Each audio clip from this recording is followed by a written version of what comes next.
cái đó là đó rồi Adobe Pagemaker này về lâu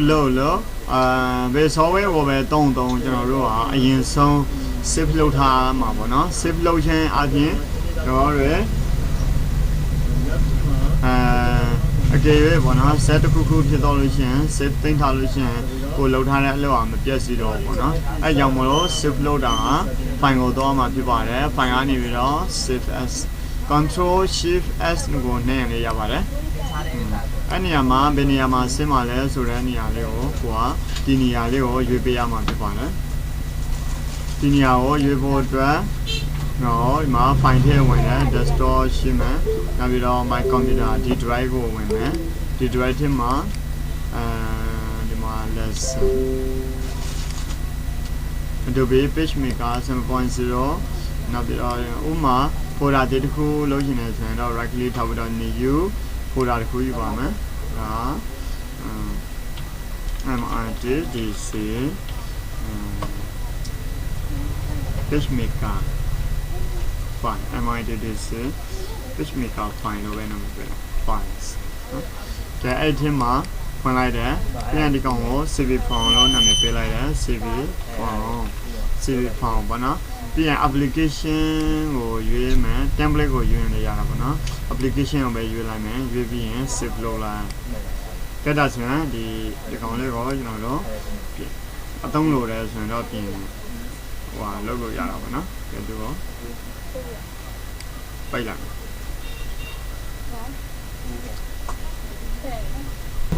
ကြကျွန်တော်တို့ရယ်ဟိုPagemaker file ကိုဝင်ကြည့်ပါမယ်ဝင်ကြည့်ပြီးရင်ဒီအခုကျွန်တော်တို့တင်ထားလိုက်တဲ့ file ဒီမှာ CV file ဆိုတာရှိတော့ပေါ့နော်အဲ့ CV file ကို Pagemaker အထဲမှာဆွဲထည့်လိုက်တဲ့သူ့ကိုပိတ်လိုက်လို့ရတယ် show next time နဲ့ Pagemaker open ဒီကောင်လုံးအမှန်ရှိရမဖြုတ်လိုက်နဲ့ဖြုတ်တော့လို့ရှိရင်ဒီကောင်လေးမပေါ်တော့ဘူးပေါ့နော်ကဲတကယ်ကိုမလိုတော့ဘူးဆိုရင်တော့ဖြုတ်လိုက်ပါနော်တော့လည်းပိတ်ထားပါကဲဒါဆိုရင်ဒီကောင်လေးကို print ထုတ်တဲ့ဘို့အတွက် print ထုတ်နည်းသင်ပေးပါမယ်အခုနက save လုပ်တဲ့နည်းရအခုက print ထုတ်တဲ့နည်းရပေါ့နော်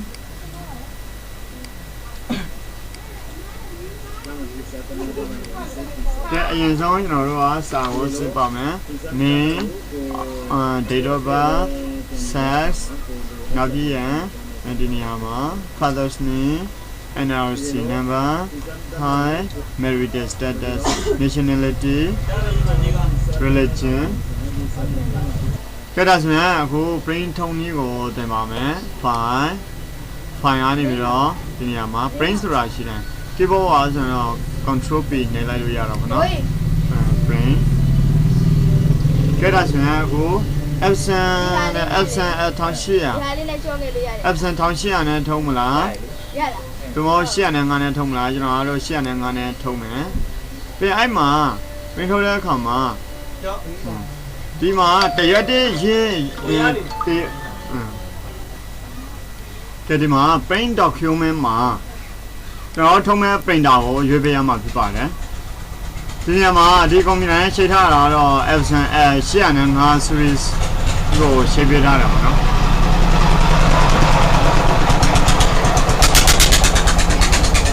အဲ့ဒီမှာ color ဆိုတဲ့အကြောင်းအရာကကျွန်တော်တွေ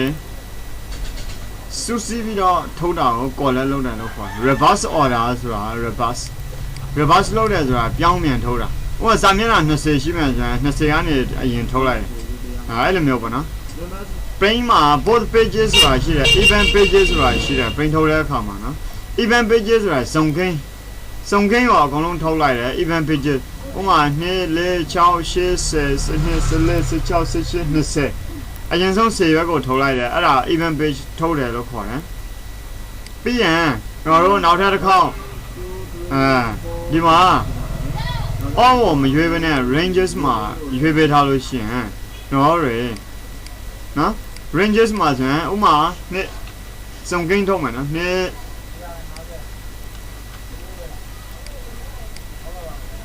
အော်နော်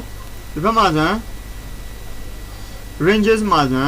duration ကိုဘယ်နည်းထုံးမလဲအဲ့ဒါမျိုးဒီမှာတရွက်ပဲရှိတာဟောကျွန်တော်ကတရွက်ပဲရေးတရွက်ပဲဆိုတော့သူကတစ်ပဲပုံရင် even pages ပဲအကယ်၍ဒီနေရာမှာဆိုရပါဆိုပါတော့ဒီနေရာမှာနှင်းရေးထည့်ချင်တယ်ဆိုရင်ရေးလို့မရအောင်အဲ့ဒါဘာကြောင့်လဲဆိုတော့ကျွန်တော် file document setup မှာအရွက်ကတရွက်ပဲရွေးထားတာဟုတ်နော် number of pages မှာအကယ်၍20သာရွေးထားခဲ့မယ်ဆိုရင် okay နှိပ်လိုက်ဒါစာမျက်နှာအရွက်20သာရွေးထားခဲ့မယ်ဆိုရင် control P ကိုနှိပ်လိုက် print setting ထဲမှာအရွက်20ပေါ်နေမယ်အဲ့မှာ ranges all ဆိုတာတော့အကုန်လုံးကိုထုတ်လိုက်တာပေါ့နော် ranges ကိုသာရွေးထားမယ်ဆိုရင်2နော်2, 2, 4, 6, 8, နော် 8, 10, အဲ့လိုမျိုးထောင်းမှာနော်ပြီးမှကျွန်တော်ကြောကက်ပြန်လှန်မယ်ပြီးရင်တစ်လာမယ်နော်တစ်3အဲ့လိုမျိုးလာမယ်အဲ့ဒါ off pages ဆိုတာ off pages ဆိုတာ marking ကို off pages လို့ခေါ်တယ်ပေါ့နော် off pages စုံကင်းကိုကြတော့ even page both pages ဆိုတာအကုန်လုံးကိုယူတဲ့အခါမှာဥပမာတမျက်နှာချင်းထုတ်လိုက်တဲ့ပေါ့နော်ဒီကနေ20ဒီကိုထုတ်လိုက်တဲ့အခါမှာ both pages ပေါ့နော်ဥပမာ1ပြည့်2ပြည့်3 3ပြည့်4ပြည့်5ပြည့်6လာမှာအဲ့လိုမျိုးထုတ်တာကိုon နဲ့ထုတ်လိုက်လို့ရတယ်ဘာမှဖြစ်ပါဘူးပြီးရင်နောက်တစ်ခုက print setter ကိုဝင်ကြည့်အောင် print setter ကိုဝင်ကြည့်တဲ့အခါမှာA4 size နဲ့ရွေးမယ်နောက်ပြီးရင်ဒါစာထုံးပါပြတဲ့အတွက် blank paper နဲ့ထုတ်မယ် color မလို့ဆိုတော့ gray scale ပေါ့နော်ပြီးရင်အဲ့မှာ print preview ကိုနှိပ်ထားလို့ရတယ် okay နှိပ်လိုက်နော်တဲ့ဒါအရွယ်20နော်တို့ကတရွက်ပဲထုံးမယ်ဆိုရင် ranges မှာ1ပဲရွေးထားပေးရမယ်နော်ပြန် setter တွေပြန်ဝင်မယ် setter တွေမှာဒါမှန်ပြီပေါ့နော် okay နှိပ်ပြလိုက်လို့ဆိုရင် brain ထုတ်လို့ရပြီနော်စာရွက်တွေထုတ်ပြီးတော့ကျွန်တော် brain ထုတ်ကြည့်လိုက်မယ်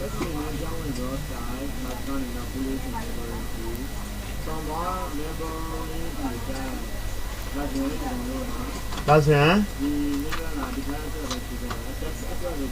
ကဲသူတော့ brain ထုတ်ကြည့်ပါမယ် brain နော် brain ထုတ်လိုက်ပြီဒါတော့ 1800နဲ့ရွေးထားတာဖြစ်တဲ့အတွက်အကယ်၍ဒီ1800ကိုကျွန်တော်တို့က1800နဲ့မထုတ်ဘူး805နဲ့ထုတ်မယ် sorry နော်ပြန်ပြပေးမယ်file print setter အဲ့မှာ F7 805နော် number of pages မှာ20 okay ဒါတော့နော်805နဲ့ရွေးထား print ကိုထုတ်တဲ့အခါမှာ1800ရွေးထားရွေးမှားတယ်နော်805နဲ့ရွေးရမှာကျွန်တော်ကတရွက်ပဲဆိုတော့ ranges ပေါ့နော် ranges ဆိုတာတရွက်အစင်လိုက်ကို ranges လို့ခေါ်တယ် all ဆိုတာအကုန်လုံးကို all လို့ခေါ်တယ် page setter ထင်မှာကျွန်တော်ရွေးရမှာ A4 size ကိုရွေးရမယ် color မလို့ gray scale နဲ့ပဲထုတ်မယ် okay နှိပ်လိုက်ပါပြီးရင်ကျွန်တော်တို့က print ထုတ်လိုက်လို့ရှိရင်နော်တခါတည်းသူကထွက်လာလိမ့်မယ်နော်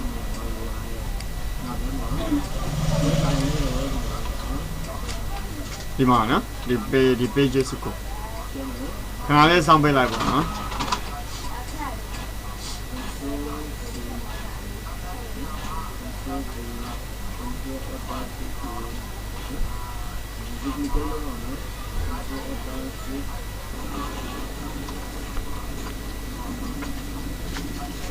ကဲဒါဆိုရင်အခုကျွန်တော်တို့ Adobe Pagemaker နဲ့ curriculum video အဲဒီပေါ့နော် curriculum video ကိုရရဆိုရင်အချင်းကိုတခါsave လို့လုပ်တယ်ခုန save လုပ်ပုံလုံးကြီးရနောက်ပြီးတော့ print document setter ကိုဘယ်လိုမျိုးယူမလဲပြီးရင် print ထုတ်တာရင်เนาะအဓိကတော့ print ကိုသင်ပေးခြင်းနဲ့အတွက်ကျွန်တော်ဒီသင်ခန်းစာကိုလုပ်လိုက်တာဖြစ်ပါတယ်ဒါဆိုရင်အားလုံးအဆင်ပြေမယ်လို့ထင်ပါတယ်အားလုံးပဲကျေးဇူးတင်ပါတယ်